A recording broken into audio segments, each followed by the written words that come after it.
Reproduction in amoeba. Live recording of reproduction with ultra microscope.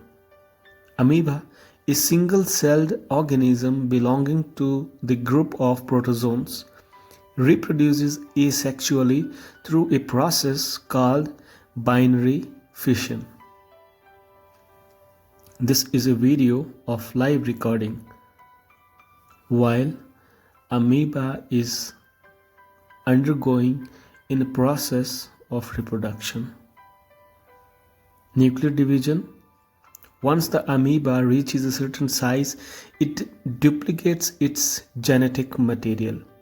It has a single nucleus which undergoes mitosis, the process of cell division. This results in the formation of two identical nuclei within the cell. Cytoplasmic division, which is also known as cytokinesis.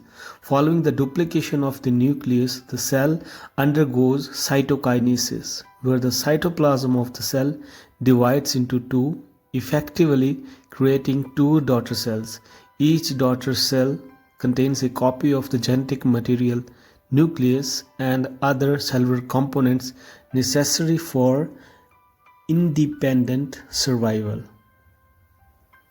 Separation of daughter cells. Finally, the cell membrane pinches inward at the center, dividing the cell into two separate daughter cells. Each daughter cell now becomes an individual organism identical to the parent cell.